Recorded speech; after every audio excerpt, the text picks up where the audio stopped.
If your football edits aren't hitting like you want them to, if they're not getting views, not going viral, or just not looking clean, then you're probably making one of these 5 mistakes. Let's break them down, and I'll show you how to fix each one so your next edit actually slaps. 1. Using low-quality clips.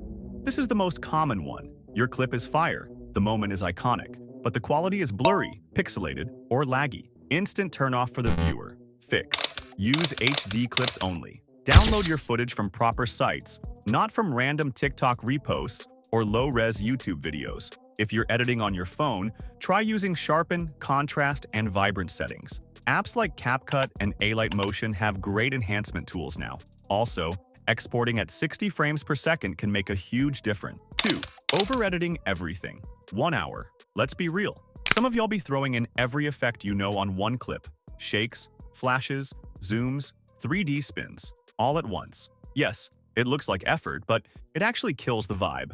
The viewer gets confused and your edit feels messy.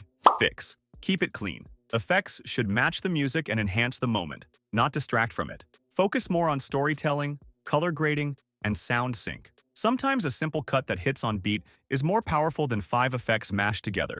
3. Not syncing to the beat. This one is a big one. Your clips aren't timed to the beat. Or even worse, there's no beat in the song and you just randomly throw in clips. Music and visuals have to be synced. Every drop, kick, pause, or movement in the edit should feel intentional. Fix. How to sync to the beat. Zoom into your timeline, tap on the waveform where the beat hits. Place your cuts, effects, or transitions exactly there. But what if your song has no clear beats? Simple. Make your own beat cuts. Use bass boost, sound effects, light impacts, or risers to create artificial hits. Then sync your clips to those sounds. You don't need a big drop to make an edit hit. Just be intentional with your timing. Pro tip.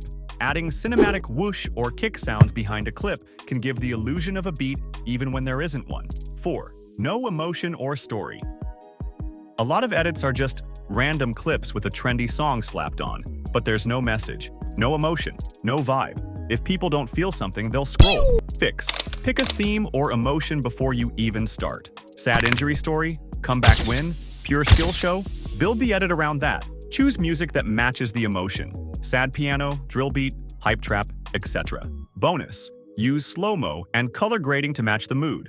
Blue tones for sad edits, warm tones for emotional moments, and so on. 5. Bad export settings. You worked hard. The edit looks amazing in your app. Then you export it and post it, and it looks like Minecraft. Compression ruins it. Fix. Export in 1080p minimum, or 4K if possible. Frame rate. 60 FPS looks smoother, especially for football bitrate. Use 15 to 20 megabits per second for decent quality, and never re-upload the same video multiple times. That stacks compression. Pro tip. Use Telegram to send your edit to your phone without quality loss. So if your edits haven't been performing, you might be making one or more of these mistakes. But now that you know how to fix them, it's game over for the competition. Start syncing better, telling stories, and leveling up your quality. If you found this helpful, drop a fire in the comments so I know you're locked in. And if you want free presets, overlays, and football clips, check the description I got you.